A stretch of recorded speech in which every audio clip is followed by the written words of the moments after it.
Les médecins recommandent souvent de faire des promenades le soir ou de marcher au moins 10 000 pas par jour pour développer les muscles et lutter contre la sarcopénie, cette perte progressive de masse musculaire liée à l'âge. Mais il est important de comprendre que ces marches seules ne suffisent pas à stimuler réellement la croissance musculaire si vous ne pratiquez pas certains exercices spécifiques. En vieillissant, marcher tous les jours devient une activité de moins en moins efficace pour renforcer vos muscles. C'est pour cette raison que, malgré toutes vos promenades, vous ne constatez peut-être aucun progrès. Sur les réseaux sociaux, de nombreux soi-disant nutritionnistes vous conseillent de manger ceci ou cela pour développer vos muscles. Ces conseils semblent inoffensifs, mais ils ne suffisent pas à lutter contre la sarcopénie si vous n'intégrez pas d'exercices ciblés à votre routine. Le problème est que beaucoup de seniors commettent l'erreur de soulever des charges trop lourdes ou de se fier uniquement à la marche. Cette approche est risquée, car elle peut provoquer des blessures graves, voire irréversibles, pouvant conduire à une hospitalisation prolongée ou à un fauteuil roulant permanent. C'est pourquoi nous allons découvrir ensemble 2 exercices simples que vous pouvez réaliser à la maison, sans équipement, sans bande de résistance, rien du tout. Et pourtant, ces exercices sont extrêmement efficaces pour développer vos muscles. Tellement efficaces que des études électromyographiques, EMG, montrent qu'ils peuvent activer jusqu'à 90% de vos muscles pendant l'entraînement. Je vais commencer par le 2e meilleur exercice, car il est le plus simple et ne nécessite qu'un mur. Ensuite, nous découvrirons l'exercice le plus efficace, celui qui a aidé des milliers de mes patients à retrouver de la force. Je vous montrerai également 3 mouvements que vous pourriez pratiquer en pensant bien faire, mais qui sont en réalité peu adaptés pour développer vos muscles et inverser la perte musculaire. Commençons par le premier exercice, les pompes contre le mur. Lorsque vous marchez, vous sollicitez environ 200 muscles, mais seulement à 20 à 30% de leur capacité. Il n'y a pas de véritable résistance, pas de réel défi.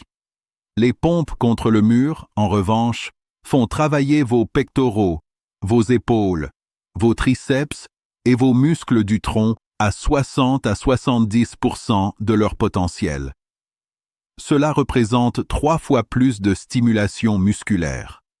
Pour un senior qui lutte contre la sarcopénie, cette différence est cruciale, car les muscles se développent lorsqu'ils sont mis au défi et soumis à une résistance, et non simplement par des mouvements légers comme la marche. Quand vous effectuez une pompe contre le mur, vous provoquez de minuscules micro-déchirures dans vos fibres musculaires. Cela peut sembler inquiétant, mais c'est exactement ce qui permet la croissance. Pendant la récupération, ces fibres ne se contentent pas de se réparer, elles s'épaississent et deviennent plus fortes. C'est ainsi que les muscles se construisent, même à 90 ans.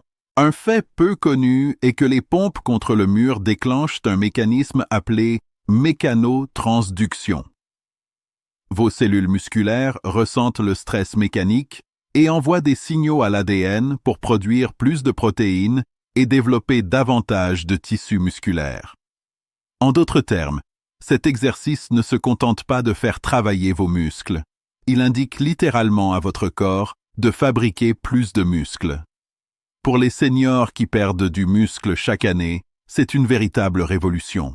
Une étude innovante publiée dans le Journal of Aging and Physical Activity a suivi 150 adultes âgés de 65 à 85 ans pratiquant des pompes contre le mur 3 fois par semaine pendant 12 semaines. Les résultats ont été impressionnants. Une augmentation moyenne de 31% de la force du haut du corps et un gain de 1 kg de masse musculaire maigre. La chercheuse principale, le docteur Patricia Hammond, a déclaré « Nous nous attendions à des améliorations modestes, mais nous avons assisté à une véritable inversion du déclin musculaire lié à l'âge. » Ces participants n'ont pas seulement ralenti la sarcopénie, ils l'ont en partie inversée. Un exemple fascinant provient des habitants de Hunza, dans le nord de la Chine. connus pour leur longévité exceptionnelle. Il y a des siècles, ils construisaient des murs en pierre pour leurs terrasses agricoles. En s'appuyant sur ces murs entre deux tâches, ils ont remarqué que pousser contre le mur renforçait leurs muscles et facilitait le travail. Ce geste simple est devenu un rituel quotidien transmis de génération en génération. Aujourd'hui, les aînés de Hunza, âgés de 80 à 90 ans, continuent ces exercices chaque matin et conservent une force et une vitalité remarquables. Pour réaliser correctement les pompes contre le mur, placez-vous face au mur à une distance d'un bras. Posez vos mains à plat sur le mur, à la hauteur des épaules, doigts vers le haut. Vos pieds doivent être solidement ancrés au sol, écartés à la largeur des hanches. Maintenez votre corps droit, de la tête au talon, sans cambrer ni projeter les hanches. Pliez lentement les coudes et penchez-vous vers le mur jusqu'à ce que votre nez s'en approche, puis repoussez avec contrôle. Inspirez en descendant, expirez en poussant. Commencez avec 8 à 10 répétitions. Si c'est trop facile, reculez légèrement. Si c'est trop difficile, rapprochez-vous. Faites 3 séries avec une pause d'1 minute entre chaque série. Pour de meilleurs résultats, pratiquez-les 3 fois par semaine, par exemple lundi, mercredi et vendredi, laissant ainsi 48 heures à vos muscles pour récupérer et se renforcer. Vous devriez ressentir le travail musculaire, voire une légère brûlure. C'est le signe que ça fonctionne. Mais attention, ces pompes ne sollicitent que le haut du corps. Pour développer vos jambes, essentielles à votre autonomie et à votre équilibre, un autre exercice est indispensable. Passons donc au deuxième exercice, les squats avec chaise. Marcher sollicite vos jambes, certes, mais elles ne font que supporter votre poids verticalement, avec un effort minimal. Vos quadriceps travaillent à peine à 25% de leur capacité, et vos fessiers, le plus grand groupe musculaire du corps, sont pratiquement inactifs. Les squats avec chaise changent tout. Ils activent vos quadriceps à 75%, vos fessiers à 80% et sollicitent également vos ischio-jambiers et mollets. Ces muscles du bas du corps sont cruciaux pour se lever d'une chaise, monter des escaliers ou rester indépendant. Pour les seniors, la force des jambes ne concerne pas seulement la mobilité. Elle garantit aussi la dignité et la sécurité. Les squats avec chaise déclenchent une production importante d'hormones de croissance et de testostérone, même chez les plus âgés, favorisant la reconstruction musculaire. Une étude de l'International Journal of Environmental Research and Public Health a suivi 200 adultes de 70 à 92 ans pratiquant les squats 4 fois par semaine pendant 16 semaines. Résultat, gain moyen d'1,7 kg de muscles maigres dans les jambes et amélioration de 43% du temps pour se lever d'une chaise. Les résultats des squats avec chaise sont impressionnants. L'équilibre des participants s'est amélioré de 38% et le risque de chute a été réduit de moitié. Le Dr Chen Wei, chercheur principal de cette étude, s'est déclaré stupéfait. Beaucoup de participants qui utilisaient un déambulateur au début de l'étude ont pu marcher sans assistance dès la 10e semaine. Il existe également un village ancien dans la région de Bama, dans le sud de la Chine, reconnu comme une zone bleue, où les habitants vivent souvent au-delà de 100 ans. Selon la légende, il y a plusieurs siècles, lors d'inondations sévères, les villageois devaient se hisser à plusieurs reprises sur des plateformes surélevées pour échapper à la montée des eaux, puis se relever lorsque l'eau redescendait. Ce mouvement répétitif de s'asseoir et de se relever s'est prolongé pendant plusieurs jours. Après la crue, les anciens ont remarqué un phénomène surprenant. Leurs jambes étaient plus fortes que jamais, et de nombreux maux chroniques de genoux avaient disparu.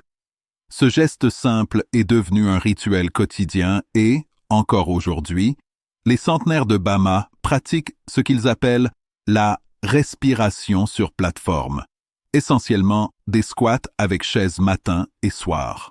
Si vous visitez Bama, Vous verrez des personnes de 95 ans s'accroupir dans le jardin et se relever avec une aisance remarquable, les jambes solides comme du bambou. Pour réaliser correctement les squats avec chaise, commencez par choisir une chaise stable, solide, qui ne risque ni de glisser ni de basculer. Placez-vous devant la chaise, les pieds écartés à la largeur des épaules et les orteils légèrement orientés vers l'extérieur. Tendez vos bras devant vous, à hauteur des épaules, pour maintenir l'équilibre. Imaginez maintenant que vous vous asseyez, mais au ralenti. Commencez à descendre en poussant les hanches vers l'arrière, comme si vous vouliez toucher la chaise avec vos fesses. Pliez naturellement les genoux, mais veillez à ce qu'ils restent alignés avec vos orteils, sans s'affaisser vers l'intérieur. Descendez jusqu'à ce que votre fessier effleure légèrement la chaise, juste un contact léger, sans vous affaler. Marquez une pause d'une demi-seconde, puis poussez avec vos talons pour revenir en position debout en contractant les fessiers en haut. Gardez la poitrine relevée et le regard droit devant vous, jamais vers le sol. Votre poids doit rester centré sur vos talons et le milieu du pied, jamais sur les orteils. Commencez par 10 à 12 répétitions. Si nécessaire, asseyez-vous entre chaque répétition. Faites 3 séries avec 90 secondes de repos entre chacune. Pour obtenir un maximum de force et de développement musculaire, pratiquez cet exercice 4 fois par semaine, par exemple lundi, mardi, jeudi et samedi. La fréquence plus élevée par rapport aux pompes contre le mur est volontaire. Les muscles des jambes récupèrent plus vite et supportent des séances plus rapprochées. Cependant, ces exercices ne suffiront pas à renforcer vos muscles si vous continuez à pratiquer certaines activités que je vais maintenant dénoncer. Après avoir travaillé avec des milliers de seniors, analysé des dizaines d'études scientifiques et consulté des experts en préservation musculaire, j'ai identifié 3 exercices extrêmement dangereux pour les seniors. Bien que les pompes contre le mur et les squats avec chaise soient excellents pour renforcer les muscles, certaines pratiques peuvent annuler leurs effets et provoquer de graves blessures. Le premier exercice à éviter absolument est le redressement assis classique ou sit-ups, ainsi que les crunchs. Dans toutes les salles de sport et sur la plupart des pages de fitness, ces mouvements sont omniprésents et considérés comme essentiels pour travailler les abdominaux. Selon une enquête de 2023, 67% des entraîneurs recommandent les sit-ups aux seniors pour brûler les graisses viscérales et renforcer le tronc. Le problème est que chaque flexion du tronc entraîne une compression de la colonne vertébrale. Pour les seniors, cette répétition excessive peut causer de graves problèmes, tension lombaire, douleurs cervicales et pratiquement aucune force fonctionnelle pour les mouvements du quotidien. Une blessure au dos ou au cou empêche l'exercice, accélérant la perte musculaire. Selon l'étude Global Burden of Disease, environ 23% des seniors pratiquant des exercices au sol non supervisés, comme les sit-ups, se blessent suffisamment pour interrompre leur activité pendant au moins 6 semaines. Beaucoup pensent à tort que plus de répétitions signifie plus de résultats. Certains font 50 à 100 sit-ups par jour sans réaliser que leur colonne vertébrale âgée ne peut pas absorber une telle charge répétitive. Contrairement aux jeunes, dont les disques vertébraux récupèrent facilement, la colonne des seniors accumule de micro-lésions à chaque répétition. Prenons l'exemple de Michaela, 73 ans, qui avait réalisé 40 sit-ups chaque matin pendant 8 mois pour renforcer son tronc. Son ventre n'avait pas changé, mais elle a développé de sévères douleurs lombaires irradiant dans la jambe gauche, au point de dépendre de l'aide de son mari pour sortir du lit. Après avoir arrêté immédiatement ses exercices et introduit des mouvements plus sûrs, elle a retrouvé la mobilité et renforcé ses muscles en seulement 2 mois. Le deuxième exercice à proscrire est le développer derrière la nuque avec haltères. Très répandu depuis l'âge d'or de la musculation, ce mouvement sollicite certes les deltoïdes, mais il place l'épaule dans une rotation externe extrême, particulièrement dangereuse pour des articulations vieillissantes. Les tendons de la coiffe des rotateurs s'usent et se fragilisent avec le temps. Une blessure de ce type rend douloureux tout mouvement du haut du corps et bloque l'entraînement musculaire pendant des mois. Les statistiques sont inquiétantes. 31% des seniors pratiquant ce mouvement souffrent de blessures de l'épaule ou de la coiffe des rotateurs dans l'année. 31% des seniors pratiquant ce mouvement souffrent de blessures de l'épaule ou de la coiffe des rotateurs dans l'année. 31% des seniors pratiquant ce mouvement souffrent de blessures de l'épaule ou de la coiffe des rotateurs dans l'année. 31% des seniors pratiquant ce mouvement souffrent de blessures de l'épaule ou de la coiffe des rotateurs dans l'année. 31% des seniors pratiquant ce mouvement souffrent de blessures de l'épaule ou de la coiffe des rotateurs dans l'année. 31% des seniors pratiquant ce mouvement souffrent de blessures de l'épaule ou de la coiffe des rotateurs dans l'année. 31% des seniors pratiquant ce mouvement souffrent de blessures de l'épaule ou de la coiffe des rotateurs dans l'année. 31% des seniors pratiquant ce mouvement souffrent de blessures de l'épaule ou de la coiffe des rotateurs dans l'année. 31% des seniors pratiquant ce mouvement souffrent de blessures de l'épaule ou de la coiffe des rotateurs dans l'année. 31% des seniors pratiquant ce mouvement souffrent de blessures de l'épaule ou de la coiffe des rotateurs dans l'année. 31% des seniors pratiquant ce mouvement souffrent de blessures de l'épaule ou de la coiffe des rotateurs dans l'année. 31% des seniors pratiquant ce mouvement souffrent de blessures de l'épaule ou de la coiffe des rotateurs dans l'année. 31% des seniors pratiquant ce mouvement souffrent de blessures de l'épaule ou de la coiffe des rotateurs dans l'année. 31% des seniors pratiquant ce mouvement souffrent de blessures de l'épaule ou de la coiffe des rotateurs dans l'année. 31% des seniors pratiquant ce mouvement souffrent de blessures de l'épaule ou de la coiffe des rotateurs dans l'année. 31% des seniors pratiquant ce mouvement souffrent de blessures de l'épaule ou de la coiffe des rotateurs dans l'année. 31% des seniors pratiquant ce mouvement souffrent de blessures de l'épaule ou de la coiffe des rotateurs dans l'année. 31% des seniors pratiquant ce mouvement souffrent de blessures de l'épaule ou de la coiffe des rotateurs dans l'année. 31% des seniors pratiquant ce mouvement souffrent de blessures de l'épaule ou de la coiffe des rotateurs dans l'année. 31% des seniors pratiquant ce mouvement souffrent de blessures de l'épaule ou de la coiffe des rotateurs dans l'année. 31% des seniors pratiquant ce mouvement souffrent de blessures de l'épaule ou de la coiffe des rotateurs dans l'année. 31% des seniors pratiquant ce mouvement souffrent de blessures de l'épaule ou de la coiffe des rotateurs dans l'année. 31% des seniors pratiquant ce mouvement souffrent de blessures de l'épaule ou de la coiffe des rotateurs dans l'année. 31% des seniors pratiquant ce mouvement souffrent de blessures de l'épaule ou de la coiffe des rotateurs dans l'année.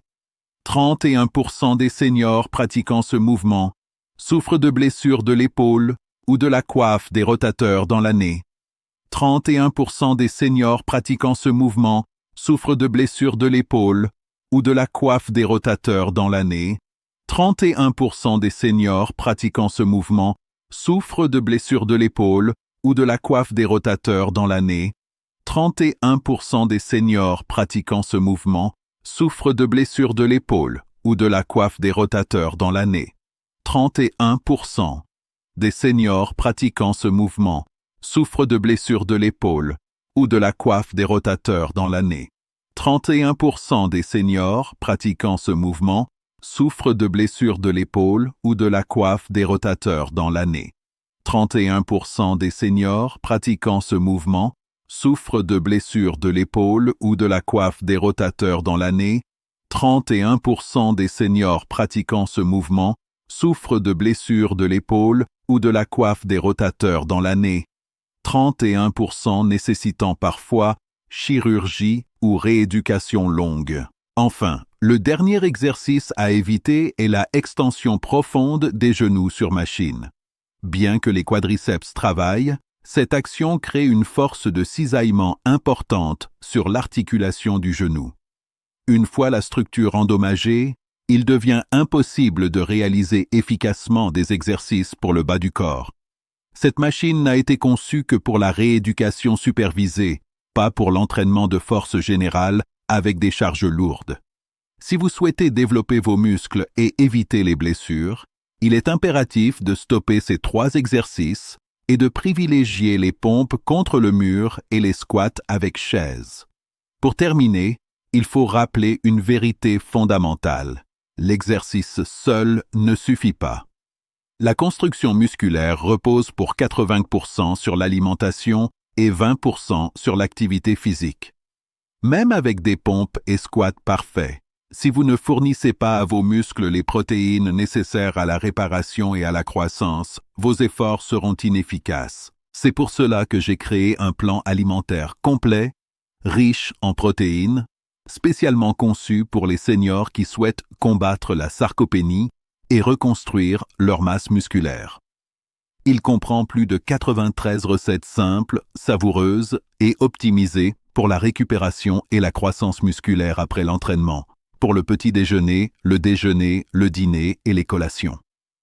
Demain, je partagerai également une vidéo révélant le supplément le plus souvent déficient chez les seniors, responsable d'un frein à la croissance musculaire malgré l'exercice et l'apport en protéines. Seuls mes abonnés seront notifiés dès la mise en ligne. Abonnez-vous et activez la cloche pour ne pas manquer cette information essentielle.